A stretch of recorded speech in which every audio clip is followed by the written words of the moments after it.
നമസ്കാരം, പത്രവാർത്താസിലേക്ക് സ്വാഗതം. ഞാൻ ശ്രീജുഷ, എൻ്റെ കൂടെ ആതിര. ഇന്ന് എല്ലാ പത്രങ്ങളിലും പ്രധാനമായിട്ടും നൽകിയിരിക്കുന്ന വാർത്ത കോക്രോച്ച് ജനതാ പാർട്ടിയെ കുറിച്ചുള്ള വാർത്തകളാണ്. രാജ്യത്തിൻ്റെ തലസ്ഥാന നഗരത്ത് സംഭവിച്ചുകൊണ്ടിരിക്കുന്ന വിദ്യാഭ്യാസത്തിന് വേണ്ടിയും അതുപോലെ തന്നെ നീറ്റ് പരീക്ഷയിലുള്ള ക്രമക്കേടുകൾക്ക് വേണ്ടിയിട്ടും ഒരുപാട് വിദ്യാർത്ഥികൾ രാജ്യത്തിൻ്റെ തലസ്ഥാനത്ത് അവരുടെ എതിർപ്പ് അതുപോലെ തന്നെ മാറ്റങ്ങൾ കൊണ്ടുവരാൻ വേണ്ടിയിട്ട് ഇങ്ങനെ പ്രക്ഷോഭങ്ങൾ നടത്തിക്കൊണ്ടിരിക്കുകയാണ്. അപ്പോൾ അവർ പറയുന്ന ഒരു കാര്യം, ആവശ്യങ്ങൾ അംഗീകരിക്കാനുള്ള ആത്മാർത്ഥമായ ഉദ്ദേശമുണ്ടെങ്കിൽ മാത്രമേ സർക്കാർ ചർച്ചയ്ക്ക് വിളിക്കാവൂ. വെറുതെയുള്ള ചർച്ചകൾക്ക് സമയം കളയാനാകില്ല. ഞങ്ങളുടെ സമയം വളരെ വിലപ്പെട്ടതാണ്. രാജ്യം മുഴുവൻ ഉറ്റുനോക്കുന്ന വിദ്യാർത്ഥി പ്രക്ഷോഭത്തിന്റെ നയം കോക്രോച്ച് ജനതാ പാർട്ടി പ്രവർത്തകർ വീണ്ടും പ്രഖ്യാപിച്ചതോടെ ഡൽഹിയിലെ അന്തരീക്ഷം വീണ്ടും മുറുകുന്നു. അത് മാത്രമല്ല, മലയാള മനോരമയിൽ ഇവരുടെ ആവശ്യങ്ങൾ എന്ന് പറഞ്ഞിട്ട് CJP മുന്നോട്ട് വെച്ച 4 ആവശ്യങ്ങൾ എന്ന് പറഞ്ഞിട്ട് കൊടുത്തിട്ടുണ്ട്. അതെന്താണെന്നും കൂടി നോക്കാം. ധർമ്മേന്ദ്ര പ്രധാനിന്റെ രാജി, ആത്മഹത്യ ചെയ്ത വിദ്യാർത്ഥികളുടെ കുടുംബങ്ങൾക്ക് 1 കോടി രൂപ നഷ്ടപരിഹാരം, അതുപോലെ തന്നെ സമരം ചെയ്തവർക്കെതിരെ ശിക്ഷാ നടപടി ഒഴിവാക്കണം. അതുപോലെ മറ്റൊരു കാര്യം എന്ന് പറഞ്ഞത്, അതിക്രമം നടത്തുന്ന പോലീസിനെതിരെ നടപടി. ഇപ്പോഴും ഡൽഹിയിലെ പ്രതിഷേധങ്ങൾ വളരെ കനത്ത രീതിയിൽ മുന്നോട്ട് പോയിക്കൊണ്ടിരിക്കുകയാണ്. 3ാമത്തെ ദിവസമാണ് ഇത്തരത്തിലുള്ള ഇത് മുന്നോട്ട് പോകുന്നത്. എന്തായാലും ഇതുമായിട്ട് ബന്ധപ്പെട്ട് നല്ലൊരു തീരുമാനം തന്നെ സർക്കാരിൻ്റെ ഭാഗത്തു നിന്ന് ഉണ്ടാകും എന്നുള്ളതാണ് രാജ്യം മുഴുവനുമുള്ള വിദ്യാർത്ഥികളും അതുപോലെ തന്നെ വിദ്യാർത്ഥികളുടെ പാരൻസും ആഗ്രഹിക്കുന്ന ഒരു കാര്യം എന്നുള്ളത്. കാരണം നീറ്റ് പോലെയുള്ള ഇത്രയ്ക്കും വലിയൊരു എക്സാമിൽ ഇത്ര വലിയ തട്ടിപ്പുകൾ നടക്കുന്നത് എന്തായാലും ഭാവി തലമുറയ്ക്ക്, അതായത് നമ്മുടെ ഫ്യൂച്ചറാണ്, അതിന് വലിയൊരു പ്രശ്നം തന്നെയാണ്. അതിലുള്ള അട്ടിമറികൾ എന്തുകൊണ്ടും പരിഹരിക്കപ്പെടേണ്ടത് തന്നെയാണ്. ഇവരുടെ ആവശ്യങ്ങൾ ഒരു പക്ഷേ സർക്കാർ നിറവേറ്റുമെന്ന് തന്നെ പ്രതീക്ഷിക്കാം. അടുത്തൊരു വാർത്തയാണ്, റാമിനെ രക്ഷിക്കാൻ ഉന്നത ഗൂഢാലോചന, സർക്കാർ പരാജയം, ഹൈക്കോടതി. അഞ്ചരക്കണ്ടി ഡെന്റൽ കോളേജ് വിദ്യാർത്ഥി നിതിൻ രാജിന്റെ മരണവുമായി ബന്ധപ്പെട്ട കേസിൽ മുഖ്യപ്രതി MK റാമിനെ നടപടിക്രമങ്ങൾ പാലിക്കാതെ അറസ്റ്റ് ചെയ്ത് ജാമ്യം കിട്ടുന്ന സാഹചര്യം ഒരുക്കിക്കൊടുത്തതിന് പോലീസിനെയും സർക്കാരിനെയും രൂക്ഷമായി വിമർശിച്ച് ഹൈക്കോടതി. റാമിനെ അറസ്റ്റ് ചെയ്ത് ജയിലിലാക്കുന്നത് ഒഴിവാക്കാൻ ഉന്നത പോലീസ് ഉദ്യോഗസ്ഥരടക്കം ഇടപെടൽ ഉണ്ടായെന്ന് സംശയിക്കണമെന്ന് കോടതി പറഞ്ഞു. സർക്കാർ സംവിധാനം പൂർണ്ണമായും പരാജയപ്പെട്ടു. 15 വർഷത്തിനുള്ളിൽ ഇത്തരമൊരു സംഭവം സംസ്ഥാനത്ത് ഉണ്ടായിട്ടില്ലെന്നും ജസ്റ്റിസ് A ബദറുദ്ദീൻ വാക്കാൽ അഭിപ്രായപ്പെട്ടു. ഉന്നത ഉദ്യോഗസ്ഥരുടെ ഗൂഢാലോചനയെക്കുറിച്ച് പോലീസ് അന്വേഷിക്കണം. ഇപ്പം നമ്മുടെ സംസ്ഥാനത്തിലെ പോലീസിനെ കുറിച്ച് തന്നെയാണ് ഇവരിപ്പം ഹൈക്കോടതി വിമർശിച്ചിരിക്കുന്നത്. കാരണം ഒരു പ്രതിയായിരുന്നിട്ട് കൂടി ആ പുള്ളിയുടെ കൂടി ഇരുന്ന് ഭക്ഷണം കഴിക്കുകയും ആൾക്ക് ജാമ്യത്തിന് വേണ്ടി അതിനുള്ള സഹായങ്ങൾ ചെയ്തു കൊടുക്കുകയും ചെയ്തിട്ടുണ്ട്. അപ്പോൾ ഇവർക്കെതിരെ നല്ലൊരു കർശന നടപടി എടുക്കണമെന്നാണ് എല്ലാവരും വിചാരിക്കുന്നത്. അതുമാത്രമല്ല, ഇദ്ദേഹത്തെ വരുന്ന വഴി, അതായത് കീഴടങ്ങാൻ വരുന്ന വഴി വളരെ നാടകീയമായിട്ടുള്ള രീതിയിലായിരുന്നു പോലീസ് അറസ്റ്റ് ചെയ്തത്. അതുമാത്രമല്ല, അറസ്റ്റ് ചെയ്ത് കുറച്ച് സമയത്തിന് ശേഷം ഇദ്ദേഹത്തെ വിട്ടയക്കുകയും ചെയ്തു. ആ സമയത്ത് മാധ്യമങ്ങളിലെല്ലാം ഇത് ചർച്ച ചെയ്യപ്പെട്ട ഒരു വിഷയമായിരുന്നു. അതുമാത്രമല്ല, ഈ സമയത്ത് ജഡ്ജായിട്ടുള്ള ബദറുദ്ദീൻ പറഞ്ഞ മറ്റൊരു കാര്യം വളരെ ശ്രദ്ധേയമായിട്ടുള്ള ഒരു കാര്യമാണ്. പണത്തിന് മീതെ പരുന്തും പറക്കില്ലെന്ന ചൊല്ല് അനർത്ഥമായെന്ന് പറഞ്ഞ കോടതി പണമുള്ളവർക്ക് ഹുങ്കുകൊണ്ട് എന്തും ചെയ്യാമെന്നും കുറ്റപ്പെടുത്തി. ആ ഒരു അനാസ്ഥയെ തന്നെയാണ്, പണമുള്ളവർക്ക് ഈ നാട്ടിൽ എന്തും സാധ്യമാകുമെന്നുള്ള അനാസ്ഥ തന്നെയാണ് ഇതിലൂടെ വ്യക്തമാക്കാൻ കഴിയുന്നത്. അതൊരു വിദ്യാർത്ഥിയാണ്, വിദ്യാർത്ഥിയെ ജാതീയമായി അധിക്ഷേപിക്കുകയും അതിനെ ഒരുപാട് കളിയാക്കുകയും ചെയ്തതിൻ്റെ പേരിലാണ് അത് ആത്മഹത്യ ചെയ്തത്. ഒരു വിദ്യാർത്ഥിയാണ് മരിച്ചിരിക്കുന്നത്. അപ്പോൾ അവരുടെ ആ രക്ഷകർത്താക്കളുടെ ആ ഒരു മാനസികാവസ്ഥയൊക്കെ നമുക്ക് ആലോചിക്കാവുന്നതേ ഉള്ളൂ. എന്തുവാണെങ്കിലും ഈ പോലീസുകാർക്കും അതെ, ഈ കുറ്റവാളിക്കും ഒരു കടുത്ത ശിക്ഷ തന്നെ കൊടുക്കുമെന്ന് നമുക്ക് വിചാരിക്കാം. മറ്റൊരു വാർത്ത, മന്ത്രിസഭാ യോഗത്തിൽ തീരുമാനം, റാഗിംഗ് തടയൽ നിയമം സിദ്ധാർത്ഥിന്റെ പേര്. വിദ്യാഭ്യാസ സ്ഥാപനങ്ങളിൽ റാഗിംഗ് തടയുന്നതിന് നിയമം കൊണ്ടുവരാൻ മുഖ്യമന്ത്രിയുടെ അധ്യക്ഷതയിൽ ചേർന്ന മുഖ്യമന്ത്രി സഭായോഗം തീരുമാനിച്ചു. വയനാട്ടിലെ പൂക്കോട് വെറ്റിനറി സർവകലാശാലയിൽ ക്രൂര റാഗിങ്ങിന് ഇരയായതിനു പിന്നാലെ ജീവനൊടുക്കിയ സിദ്ധാർത്ഥന്റെ പേരിലായിരിക്കും നിയമം നിർമ്മിക്കുക. കലാലയങ്ങളിൽ റാഗിംഗ് വർദ്ധിച്ചു വരുന്നത് സർക്കാരിന്റെ ശ്രദ്ധയിൽപ്പെട്ടിട്ടുണ്ടെന്നും ഇത് സംബന്ധിച്ച പരാതികൾ അധികൃതരെ അറിയിക്കാൻ സിദ്ധാർത്ഥ് ഡിസ്ട്രസ് ആപ്പ് സജ്ജമാക്കുമെന്നും മുഖ്യമന്ത്രി VD സതീശൻ പറഞ്ഞു. അപ്പോൾ ഇനി റാഗിംഗ് ഒന്നും നടക്കില്ല, അതായത് റാഗിംഗ് ഇതായിട്ടുള്ള കാര്യങ്ങൾ പെട്ടെന്ന് തന്നെ അറിയിക്കാൻ വേണ്ടിയിട്ട് പുതിയ ആപ്പ് കൊണ്ടുവരുമെന്നാണ് VD സതീശൻ പറഞ്ഞിരിക്കുന്നത്. അത് മാത്രമല്ല, ഇതിലുള്ള മറ്റു കാര്യങ്ങൾ എന്തൊക്കെയാണെന്ന് വെച്ചാൽ, ഇതിൽ നമുക്ക് ഈ ആപ്പിലൂടെ നമുക്ക് പെട്ടെന്ന് എത്തിക്കാൻ കഴിയുന്ന ബാക്കിയുള്ള കാര്യങ്ങൾ എന്താണെന്ന് വെച്ചാൽ, ക്രിമിനൽ കേസ് 24 മണിക്കൂറിനുള്ളിൽ എടുത്തിരിക്കണം. ഇത് പോലീസിനായിട്ടുള്ള കാര്യങ്ങളാണ്. അത് മാത്രമല്ല, പ്രതികൾക്ക് 5 വർഷം വരെ മറ്റൊരിടത്തും പ്രവേശനം നൽകില്ല. അതായത് പ്രതികളായിട്ടുള്ള റാഗിംഗ് നടത്തിയിട്ടുള്ള വിദ്യാർത്ഥികൾക്ക് മറ്റു കോളേജുകളിൽ 5 വർഷത്തിൻ്റെ ഉള്ളിൽ വേറെ കോളേജുകളിലൊന്നും അഡ്മിഷനോ തുടർ പഠനമോ സാധ്യമാകില്ല എന്നുള്ളതാണ്. പിന്നെ മറ്റൊരു കാര്യം, റാഗിംഗ് മറച്ചു വെച്ചാൽ കോളേജിന്റെ അംഗീകാരം പോകും. ഇപ്പോൾ കോളേജുകൾക്ക് ഇതൊരു പണിയായി മാറിയിരിക്കുകയാണ്. അതായത് കോളേജ് ഒരു പക്ഷേ റാഗിംഗ് മറച്ചു വെക്കുക, റെപ്യൂട്ടേഷന് വേണ്ടിയിട്ട് ഇപ്പോൾ പല സ്ഥലത്തും നടക്കുന്ന ഒരു കാര്യമാണ്. റെപ്യൂട്ടേഷൻ തകരാതിരിക്കാൻ വേണ്ടിയിട്ട് മറച്ചു വെക്കാനുള്ള കാരണം എന്ന് പറഞ്ഞാൽ കോളേജിന്റെ സൽപ്പേര് നഷ്ടപ്പെടാം, അതുപോലെ ഒരു വിദ്യാർത്ഥിയുടെ വിദ്യാഭ്യാസം കളയേണ്ടെന്നൊക്കെ വെച്ചിട്ടായിരിക്കാം അത് മാറ്റി വെക്കുന്നത്. അങ്ങനെ ഉള്ള ഒരു പ്രശ്നങ്ങൾ ഉണ്ടാവാറുണ്ട്. സോ അങ്ങനെ മറച്ചു വെക്കുന്ന കോളേജുകൾക്ക് അവരുടെ അംഗീകാരം തന്നെ നഷ്ടപ്പെടും എന്നുള്ളതാണ് പുതിയ നിയമത്തിൽ ഉൾപ്പെടുത്തിയിരിക്കുന്നത്. സോ ഇത് വിദ്യാർത്ഥികൾക്ക് ഒരുപാട് ഉപകാരപ്രദമാകുന്ന ഒരു വാർത്ത തന്നെയാണ്. അടുത്തൊരു വാർത്തയാണ്, ടാപ്പിംഗ് ചേർക്കുമോ തൊഴിലുറപ്പിലേക്ക്? റബ്ബർ ടാപ്പിംഗ് തൊഴിലുറപ്പ് പദ്ധതിക്ക് പകരം വന്ന BG ജീറാംജി പദ്ധതിയിൽ ഉൾപ്പെടുത്തണമെന്ന ആവശ്യവുമായി കോട്ടയം ജില്ലാ പഞ്ചായത്ത്.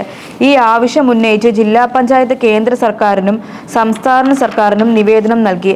ആവശ്യം നടപ്പായാൽ റബ്ബർ കൃഷി മേഖലയ്ക്ക് ആകെ ഉത്തേജനം പകരുമെന്ന് റബ്ബർ കർഷകരും തൊഴിലാളികളും ഒരേ സ്വരത്തിൽ പറയുന്നു. റബ്ബർ കൃഷിയും ഇതുമായി ബന്ധപ്പെട്ട് ജീവിക്കുന്നവർ ഏറെയുള്ള കോട്ടയം ജില്ലയ്ക്ക് ഗുണകരമാകും. പദ്ധതിയുടെ 3ാം കാറ്റഗറിയിൽ ഗ്രാമീണ ജീവനോപാധി പ്രവർത്തികളുടെ വിഭാഗത്തിൽ ടാപ്പിംഗ് കൂടി ഉൾപ്പെടുത്തണമെന്നാണ് ആവശ്യം. ഇത് റബ്ബർ കർഷകർക്ക് ആശ്വാസമാകും. സ്വയം ടാപ്പ് ചെയ്യുന്ന കർഷകർക്കും ടാപ്പിംഗ് തൊഴിലാളികൾക്കും ഈ പദ്ധതിയിൽ ഉൾപ്പെടുത്തി തൊഴിൽ കാർഡ് ലഭ്യമാക്കിയാൽ പ്രതിവർഷം 125 ദിവസം 401 രൂപ വീതം ലഭിക്കും. ഇതോടെ റബ്ബർ മേഖലയാകെ സജീവമാകും. കൂലി വർധനവും തൊഴിലാളികളുടെ ദൗർബല്യവും മൂലം ഭൂരിഭാഗം തോട്ടങ്ങളും ടാപ്പ് ചെയ്യാതെ കിടക്കുകയാണ്. അപ്പോൾ അത് നല്ലൊരു വാർത്തയാണ്. കാരണം ഇപ്പോൾ തൊഴിലുറപ്പിലാണെങ്കിലും സാധാരണ ഒരുപാട് പ്രായമായ അമ്മമാരും പ്രായമായ അച്ഛന്മാരും ഒക്കെ ഉണ്ട്. അപ്പോൾ അവർക്കതൊരു വലിയ സഹായമായിരിക്കും. കുറച്ചുകൂടി അവർക്ക് സാമ്പത്തികമായി പൈസ ഉണ്ടാക്കാനുള്ളൊരു പദ്ധതിയാണ് ഇവർ മുന്നോട്ട് വെച്ചിരിക്കുന്നത്. അത് സർക്കാർ നടപ്പിലാക്കുവാണെങ്കിൽ അവർക്ക് വലിയൊരു സഹായമായിരിക്കും അല്ലേ. മറ്റൊരു വാർത്ത ഒരു അത്ഭുതകരമായ വാർത്തയാണ്. കൊളുക്കുമലയിൽ നിന്ന് നിലംപതിച്ച യുവാവിന് അത്ഭുത രക്ഷപ്പെടൽ. കൊളുക്കുമലയിൽ നിന്ന് തലകറിഞ്ഞ് 500 അടി താഴ്ചയിലേക്ക് വീണ ചെന്നൈ സ്വദേശിയായ യുവാവിനെ 5 മണിക്കൂർ നീണ്ട ശ്രമത്തിനൊടുവിൽ രക്ഷപ്പെടുത്തി. വീഴ്ചയിൽ ഗുരുതരമായി പരിക്കേറ്റ ചെന്നൈ ചെങ്കൽപ്പേട്ട് സ്വദേശിയാണ് രക്ഷപ്പെട്ടിരിക്കുന്നത്. അത് മാത്രമല്ല, മറ്റു സഞ്ചാരികൾ വിവരം അറിയിച്ചതിനെ തുടർന്ന് മൂന്നാറിൽ നിന്ന് അഗ്നിരക്ഷാസേന എത്തി.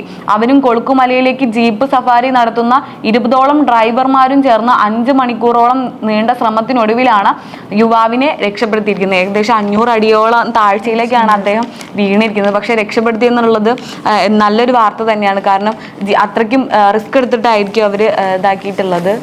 അതുപോലെ വേറൊരു വാർത്തയാണ്, സൗജന്യ ഭക്ഷണ വിതരണം. DYFIയെ അഭിനന്ദിച്ച് മുഖ്യമന്ത്രി. മെഡിക്കൽ കോളേജിലും സർക്കാർ ആശുപത്രികളിലും സൗജന്യ ഭക്ഷണം വിതരണം ചെയ്യുന്ന DYFIയെ മുഖ്യമന്ത്രി VD സതീശൻ അഭിനന്ദിച്ചു. ഭക്ഷണം കൊടുക്കുന്നതിൽ ഒരു തെറ്റുമില്ല. ഒരു യുവജന സംഘടന അത് ചെയ്യുന്നത് നല്ല കാര്യമാണ്. ബാക്കിയുള്ളവർ അത് മാതൃകയാക്കി ചെയ്യട്ടെ. പക്ഷേ ചെയ്യുമ്പോൾ ആശുപത്രിയിലെ സ്ഥലം കയ്യേറരുത്. ഭക്ഷണം കൊടുക്കുന്നതൊന്നും എതിരായ ഒരു നിലപാടും സർക്കാർ എടുക്കില്ല. ആരോഗ്യമന്ത്രി അതൊക്കെ വ്യക്തമായി പറഞ്ഞിട്ടുണ്ട്. നെയ്യാറ്റിൻകര ആശുപത്രിയിൽ കോൺഗ്രസുകാർ ഭക്ഷണം കൊടുത്തുകൊണ്ടിരുന്നത് റോഡിൽ വെച്ചാണ്. എന്താണ് റോഡിൽ വെച്ച് കൊടുക്കുന്നതെന്ന് ചോദിച്ചപ്പോൾ അവിടെ അകത്തു കയറാൻ പറ്റില്ലെന്ന് സർക്കാർ പറഞ്ഞിട്ടുണ്ടെന്ന് മറുപടി നൽകി. അന്ന് കഴിഞ്ഞ സർക്കാരായിരുന്നു അധികാരത്തിലെന്ന് മുഖ്യമന്ത്രി പറഞ്ഞു. അടുത്തൊരു വാർത്തയാണ്, എയ്ഡ്സ് ഭിന്നശേഷി സംവരണം. അധ്യാപക നിയമങ്ങൾ അംഗീകരിക്കാൻ സർക്കാർ. എയ്ഡ്സ് സ്കൂളുകളിൽ ഭിന്നശേഷി സംവരണ നിയമനം നടപ്പിലാക്കുന്നതിനെ തുടർന്ന് തസ്തിക പ്രശ്നം നേരിടുന്ന അധ്യാപകർക്ക് ആശ്വാസമായി സർക്കാർ നടപടി. ഭിന്നശേഷിക്കാരെ നിയമിക്കാൻ നിശ്ചിത സീറ്റുകൾ മാറ്റിവെച്ച സ്കൂളുകളിലെ അധ്യാപകർക്ക് നിയമാംഗീകാരം നൽകാൻ നിർദ്ദേശിച്ച് പൊതുവിദ്യാഭ്യാസ വകുപ്പ് ഉത്തരവിറക്കി.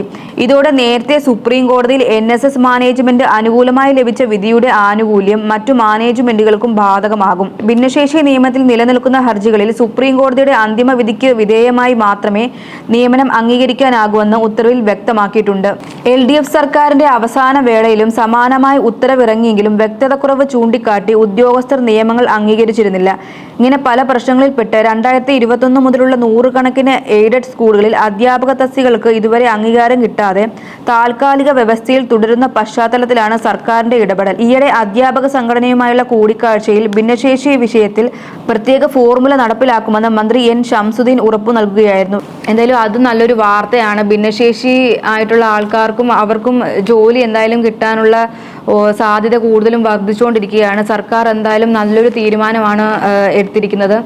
കഴിഞ്ഞ LDF സർക്കാർ ഇരുന്ന സമയത്താണെങ്കിലും അതിനെക്കുറിച്ച് ചർച്ച ചെയ്തെങ്കിലും അതിന് ശരിക്കൊരു തീരുമാനമില്ലായിരുന്നു. അത് കാരണം അവർ അംഗീകരിക്കാൻ അവർ തയ്യാറല്ലായിരുന്നു. എന്തായാലും പുതിയ സർക്കാർ അധ്യാപകരുമായി ഒരു ചർച്ച നടത്തിയിട്ട് ഇതിനൊരു തീരുമാനം ഉണ്ടാക്കുമെന്ന് നമുക്ക് പ്രതീക്ഷിക്കാം. മറ്റൊരു വാർത്ത, കഴിഞ്ഞ ദിവസമാണ് സിക്കിം തുരങ്ക ദുരന്തം ഉണ്ടായിട്ടുണ്ടായിരുന്നത്. അത് മാത്രമല്ല, അവിടെ രക്ഷാപ്രവർത്തനം തടയപ്പെടുന്ന രീതിയിലും വിഷവാതകം പടരുകയും അതുമായി ബന്ധപ്പെട്ട് കുറച്ച് പ്രശ്നങ്ങളൊക്കെ ഉണ്ടാവുകയും ചെയ്തിട്ടുണ്ട്. മാത്രമല്ല 20 പേരടങ്ങുന്ന ആൾക്കാർ മരണപ്പെടുകയും അതേസമയം ആ തുരങ്കത്തിനുള്ളിലെ ആളുകൾ പണിയെടുക്കുന്നുണ്ടാകുകയൊക്കെ ഉണ്ടായിരുന്ന ഒരു സാഹചര്യം ഉണ്ടായിരുന്നു. അപ്പോൾ അതുമായി ബന്ധപ്പെട്ടിട്ടുള്ള ഒരു വാർത്തയാണ്. സിക്കിമിൽ ജലവൈദ്യുത പദ്ധതിയുടെ ഭാഗമായി നിർമ്മിക്കുന്ന തുരന്തം തകർന്ന് കാണാതായ പാമ്പാടി പത്താംകുഴി അനീഷ് മോഹന് വേണ്ടി തിരച്ചിൽ തുടരുന്നു. അതായത് ഒരു മലയാളിയും അതിൽ ഉൾപ്പെട്ടിട്ടുണ്ടെന്നുള്ള വാർത്തയാണ്. അദ്ദേഹം തുരങ്ക നിർമ്മാണം നടപ്പാക്കുന്ന സ്ഥലത്തെ പാറകളുടെ കാഠിന്യം, ജലാംശം എന്നിവ പരിശോധിക്കുന്ന ഒരു ഉദ്യോഗസ്ഥനായിരുന്നു. അദ്ദേഹത്തിനെയാണ് കാണാതായിരിക്കുന്നത്. അദ്ദേഹത്തിനുള്ള തിരച്ചിലുകൾ ഇപ്പോഴും നടന്നുകൊണ്ടിരിക്കുകയാണ്. മറ്റൊരു വാർത്ത, വൈദ്യുതി പ്രതിസന്ധി രൂക്ഷമാക്കിയത് ഇടത് സർക്കാർ എന്ന് മുഖ്യമന്ത്രി എന്നുള്ള ഒരു വാർത്തയാണ്. ഇപ്പോൾ കുറച്ച് ദിവസമായിട്ട് പവർ കട്ട് പോലെയുള്ള കാര്യങ്ങൾ കേരളത്തിൽ അധികമായി വന്നുകൊണ്ടിരിക്കുകയാണ്. അത് മാത്രമല്ല, ഇപ്പോൾ ജലനിരപ്പ് കുറഞ്ഞതിനെ തുടർന്ന് വൈദ്യുതി കിട്ടാത്തൊരവസ്ഥയുണ്ട്. അതുപോലെ തന്നെ മറ്റുള്ള സംസ്ഥാനങ്ങളിൽ നിന്നും മറ്റു സ്ഥലങ്ങളിൽ നിന്നും നമ്മൾ അധിക പണം കൊടുത്ത് വൈദ്യുതി വാങ്ങേണ്ട ഒരു അവസ്ഥയുണ്ട്. അപ്പോൾ അതുമായി ബന്ധപ്പെട്ട് മുഖ്യമന്ത്രി പറഞ്ഞിരിക്കുന്ന ഒരു കാര്യമാണ്, കുറഞ്ഞ നിരക്കിൽ വൈദ്യുതി വാങ്ങാൻ ഉമ്മൻചാണ്ടി സർക്കാർ കൊണ്ടുവന്ന കരാർ LDF സർക്കാർ റദ്ദാക്കിയതാണ് വൈദ്യുതി പ്രതിസന്ധി രൂക്ഷമാക്കിയതെന്ന് മുഖ്യമന്ത്രി VD സതീശൻ. ഒരു യൂണിറ്റിന് 4.29 രൂപ നിരക്കിൽ 25 വർഷത്തിനായിരുന്നു കരാർ പ്രകാരം 7 വർഷം വൈദ്യുതി വാങ്ങിയ ശേഷമാണ് LDF സർക്കാർ അത് റദ്ദാക്കിയത്. പകരം 8 മുതൽ 14 രൂപ വരെ നിരക്കിൽ അദാനിൽ നിന്നായിരുന്നു വൈദ്യുതി വാങ്ങിയത്. കരാർ എന്തിനാണ് റദ്ദാക്കിയതെന്ന് അന്നത്തെ മുഖ്യമന്ത്രിയും വൈദ്യുതി മന്ത്രിയും ഇപ്പോഴും പറഞ്ഞിട്ടില്ല. എന്തൊക്കെയാണെങ്കിലും ഇപ്പോൾ കേരളത്തിൽ വൈദ്യുതി ക്ഷാമം കടുത്തിരിക്കുകയാണ്. മഴക്കാലമായിരുന്നിട്ട് പോലും ഡാമുകളിൽ ജലനിരപ്പ് വളരെ വലിയ രീതിയിലാണ് കുറഞ്ഞുകൊണ്ടിരിക്കുന്നത്. ഇപ്പം തെറ്റ് ആരുടെ ഭാഗത്താണ് എന്നുണ്ടെങ്കിലും അത് ജനങ്ങളെ വളരെ തെറ്റായിട്ടുള്ള ഒരു രീതിയിലാണ് ബാധിക്കുന്നത്. അതുമായി ബന്ധപ്പെട്ട് എത്രയും പെട്ടെന്ന് തീരുമാനങ്ങൾ ഉണ്ടാകുന്നതാണ് ഇത്തരം കുറ്റപ്പെടുത്തലുകളേക്കാൾ ഇപ്പോൾ ജനങ്ങൾ ആഗ്രഹിക്കുന്ന ഒരു കാര്യം. ഇപ്പോൾ ശ്രീജുഷ പറഞ്ഞ അതേ വാർത്തയെ സംബന്ധിച്ച വേറൊരു വാർത്തയാണ്. കറണ്ട് ബില്ല് കുറയ്ക്കാൻ ഫാൻ BLDC. വൈദ്യുതി ഉപയോഗം കുറയ്ക്കാൻ പരമ്പരാഗത ഫാനുകൾ മാറ്റി BLDC ഫാനുകൾ സ്ഥാപിക്കാൻ ക്യാമ്പയിൻ. സാധാരണ ഫാൻ പ്രവർത്തിക്കാൻ 74 വാട്ട്സ് വൈദ്യുതി ആവശ്യമുണ്ട്. BLDCക്ക് 78-35 വാട്ട്സ് മതിയാകും. ഒരു വീട്ടിൽ ശരാശരി 3 ഫാനുകൾ ഉപയോഗിക്കുന്നുണ്ട്. BLDCയിലേക്ക് കൂട്ടത്തോടെ മാറിയാൽ മൊത്തത്തിലുള്ള വൈദ്യുതി ഉപയോഗത്തിൽ വലിയ കുറവുണ്ടാകും. ഉപഭോക്താക്കളുടെ ബില്ലും കുറയും. പഴയ ഫാൻ കൊടുത്ത് ഡിസ്കൗണ്ടോടെ BLDC ഫാൻ വാങ്ങാനുള്ള പദ്ധതിയും നടപ്പിലാക്കും. ഗുണനിലവാരമുള്ള ഫാനുകൾ 2500 രൂപ മുതൽ വിപണിയിലുണ്ട്. പഴയ ഫാൻ സ്വീകരിച്ച് BLDCക്ക് 50% വരെ വിലക്കുറവ് നൽകുന്ന പ്രമുഖ കമ്പനികളുമുണ്ട്. അപ്പോൾ അത് നല്ലൊരു വാർത്തയാണ്. ഇപ്പം വൈദ്യുതി ഇപ്പം കൂടിക്കൊണ്ടിരിക്കുന്ന സമയത്താണെങ്കിലും അത് കുറയ്ക്കാനായിട്ട് പുതിയ ഫാനും കാര്യങ്ങളും ഒക്കെ കൊണ്ടുവരും. ഇപ്പോൾ എത്രത്തോളം ഇത് നിലവിൽ വരുമെന്നുള്ളത് നമുക്ക് അറിയത്തില്ല. എന്തായാലും നോക്കാം. ഇനിയൊരു സിനിമാ വാർത്തയാണ്. ജനനായകൻ ഇന്ന് തിയേറ്ററിലേക്ക്. വിജയ് തമിഴ്നാടിന്റെ നായകനായ ശേഷം എത്തുന്ന ജനനായകൻ ആഘോഷമാക്കാൻ തമിഴകം. ഇന്ത്യയിലാകെ ഇന്ന് മാത്രം 8000 ഷോകളാണ് ബുക്ക് ചെയ്യപ്പെട്ടിരിക്കുന്നത്. അത് മാത്രമല്ല, കേരളത്തിൽ രാവിലെ 6 മണിക്ക് ആണ് ഷോ ആരംഭിക്കുന്നത്. ഏകദേശം 6 ലക്ഷം പേരിലധികം ആളുകളാണ് ഇപ്പോൾ ഷോ ബുക്ക് ചെയ്തിരിക്കുന്നത്. ഇതിന് ഒരുപാട് പ്രത്യേകതകളുള്ള ഒരു പടമാണ്. ഒരുപാട് നീട്ടിക്കൊണ്ടുപോയി. അതായത് ജനുവരിയിൽ റിലീസ് ആവേണ്ട ഒരു സിനിമയായിരുന്നു. അത് ഇത്രയും കാലം സെൻസർ ബോർഡിന്റെയും അതിൻ്റെയൊക്കെ ഇടപെടലുകൾ മൂലമൊക്കെ ഇത്രയും കാലത്തിന് ശേഷം ആണ് റിലീസാവുന്നത്. അത് മാത്രമല്ല, വിജയ് CM ആയതിനു ശേഷമുള്ള ആദ്യത്തെ പടം. ഇനി ഒരു പക്ഷേ 5 വർഷത്തിന് ശേഷമായിരിക്കാം അദ്ദേഹം സിനിമയിലേക്ക് വീണ്ടും വരികയാണെങ്കിൽ പടം ഉണ്ടാകാൻ പോകുന്നത്. അങ്ങനെ ഒരുപാട് പ്രത്യേകതകളുള്ള ഒരു സിനിമയാണ്. അപ്പോൾ എന്തായാലും ആരാധകർ ഒരുപാട് ഇതോടുകൂടി കാത്തിരിക്കുകയാണ്. അടുത്തതായി സ്പോർട്സ് വാർത്തയാണ്. എന്തായാലും കായിക പ്രേമികൾക്ക് വീണ്ടും സന്തോഷം നൽകുന്ന ഒരു വാർത്തയാണ് ഇവിടെ നൽകിയിരിക്കുന്നത്. വീണ്ടും പോര് നവംബറിൽ. 2026 ഫിഫ ലോകകപ്പ് ഫൈനലിന്റെ ആവർത്തനം ഈ വർഷം തന്നെ സംഭവിച്ചേക്കാം. യൂറോ കപ്പ് ചാമ്പ്യന്മാരായ സ്പെയിനും കോപ്പ അമേരിക്ക ചാമ്പ്യന്മാരായ അർജന്റീനയും തമ്മിൽ ഏറ്റുമുട്ടുന്ന ഫൈനൽ സീമ പോരാട്ടം ഈ വർഷം നവംബറിൽ നടക്കുമെന്ന് റിപ്പോർട്ട്. ഖത്തറിലെ ലുസൈൽ സ്റ്റേഡിയത്തിൽ വെച്ച് മത്സരം നടക്കുമെന്നാണ് സൂചന. നേരത്തെ 2026 മാർച്ച് 27 ഖത്തറിൽ നടത്താൻ നിശ്ചയിച്ചിരുന്ന മത്സരം പശ്ചിമേഷ്യൻ സംഘർഷങ്ങളെ തുടർന്നാണ് ഒഴിവാക്കിയിരുന്നത്. എന്നാൽ ഇരു ടീമുകളും ലോകകപ്പ് ഫൈനലിൽ ഏറ്റുമുട്ടിയതിന് തൊട്ടു പിന്നാലെ ഫൈനൽ സീമ പുനർസംഘടിപ്പിക്കണമെന്നുള്ള നീക്കങ്ങൾ ഫിഫയും സംഘാടകരും ഊർജിതമാക്കിയിട്ടുണ്ട്. അടുത്തതൊരു ബിസിനസ് ന്യൂസ് ആണ്. വീണ്ടും ട്രംപിന്റെ തീരുവ ഭീഷണി. വരും വർഷങ്ങളിൽ ഇറക്കുമതി ചെയ്യുന്ന ജനറിക് മരുന്നുകൾക്ക് ഉയർന്ന തീരുവ ഏർപ്പെടുത്തണമെന്ന പ്രഖ്യാപനവുമായി US പ്രസിഡന്റ് ഡൊണാൾഡ് ട്രംപ്. ഇത്തരം ഔഷധ ഉൽപ്പന്നങ്ങളുടെ നിർമ്മാണം സ്വന്തം രാജ്യത്തേക്ക് തിരിച്ചു കൊണ്ടുവരിക എന്ന ലക്ഷ്യത്തോടെയാണ് ഈ നീക്കമെന്ന് അദ്ദേഹം വ്യക്തമാക്കി. US-ലേക്ക് ജനറിക് മരുന്നുകൾ ഏറ്റവും കൂടുതൽ കയറ്റുമതി ചെയ്യുന്ന ഇന്ത്യയെ ഈ നീക്കം കാര്യമായി ബാധിക്കും. വരുന്ന ഓഗസ്റ്റ് 1 മുതൽ രാജ്യത്തേക്ക് കൊണ്ടുവരുന്ന എല്ലാ ജനറിക് മരുന്നുകൾക്കും 2 വർഷത്തേക്ക് 0% തീരുവയായിരിക്കും തുടരുക. അതായത് ഇപ്പോൾ അമേരിക്കയുടെ ആ ഒരു ലെഗസി അവിടെ തന്നെ നിർത്താൻ വേണ്ടിയിട്ടുള്ള ഓരോ തീരുമാനങ്ങളാണ് ഇപ്പോൾ ട്രംപ് വീണ്ടും പ്രഖ്യാപിച്ചുകൊണ്ടിരിക്കുന്നത്. അതായത് ഇപ്പോൾ ഏറ്റവും കൂടുതൽ കയറ്റി അയക്കുന്നത് ഇന്ത്യയിൽ നിന്നാണ്. അപ്പോൾ അതിനൊന്ന് തടയിടാൻ വേണ്ടിയിട്ടായിരിക്കാം മേ ബി അദ്ദേഹം തന്നെ പറയുന്നുണ്ട്. അതിൻ്റെ ഇത് അമേരിക്കയിൽ തന്നെ നിൽക്കാൻ വേണ്ടിയിട്ടാണ് തങ്ങൾ അങ്ങനെ ഒരു തീരുമാനം എടുത്തത് എന്നുള്ളത്. എന്തായാലും ഇത് ഇന്ത്യക്ക് വലിയൊരു തിരിച്ചടി തന്നെയായിരിക്കും. അതുമാത്രമല്ല, മറ്റൊരു വാർത്ത, പശ്ചിമേഷ്യൻ സംഘർഷം രൂക്ഷമായതോടെ രാജ്യാന്തര വിപണിയിൽ ക്രൂഡ് ഓയിൽ വില കുതിക്കുന്നു. ബാരലിന് $95 മുകളിലേക്ക് ഇന്നലെ വിലയെത്തി. 6 ആഴ്ചയിലെ ഏറ്റവും ഉയർന്ന വിലയാണിത്. അപ്പോൾ സംഘർഷങ്ങൾ ഇപ്പോഴും വീണ്ടും നടന്നുകൊണ്ടിരിക്കുന്ന ഒരു സാഹചര്യം തന്നെയാണ്. ഇത് ഡയറക്റ്റ് ആയിട്ടും ഇൻഡയറക്റ്റ് ആയിട്ടും ഒക്കെ ക്രൂഡ് ഓയിൽ വിലയെ, അതുപോലെ തന്നെ പെട്രോളും ഡീസലും പോലെയുള്ള കാര്യങ്ങളൊക്കെ ബാധിക്കുന്നുണ്ട്. അപ്പോൾ വില കൂടുന്നതും വലിയ പ്രശ്നം തന്നെയാണ്. അവിടുത്തെ സംഘർഷങ്ങൾക്ക് ഒരു ഫുൾ സ്റ്റോപ്പ് വന്നാൽ മാത്രമേ നമ്മുടെ കാര്യത്തിൽ, പെട്രോളിൻ്റെ കാര്യത്തിലും വാഹനങ്ങളൊക്കെ കാര്യത്തിലൊക്കെ തീരുമാനമാകുള്ളൂ. മാത്രമല്ല, ഈ വാഹനത്തിൻ്റെ, അതായത് ഇങ്ങനെ ഓയിൽസിൻ്റെ ഒക്കെ വില കൂടുമ്പോൾ അത് സ്വാഭാവികമായിട്ടും മറ്റുള്ള പലചരക്ക് സാധനങ്ങളെയും ബാധിക്കും. സോ വിലക്കയറ്റം അതൊരു വലിയ പ്രശ്നം തന്നെയാണ്. നമ്മൾ ഏകദേശം എല്ലാ പത്രത്തിലെയും പ്രധാന വാർത്തകൾ ചർച്ച ചെയ്തിട്ടുണ്ട്. അപ്പോൾ ഇന്നത്തെ പ്രധാന വാർത്തകൾ ഇവിടെ അവസാനിക്കുന്നു. വീണ്ടും പ്രധാന വാർത്തകളുമായി നാളെ കാണാം. നന്ദി, നമസ്കാരം.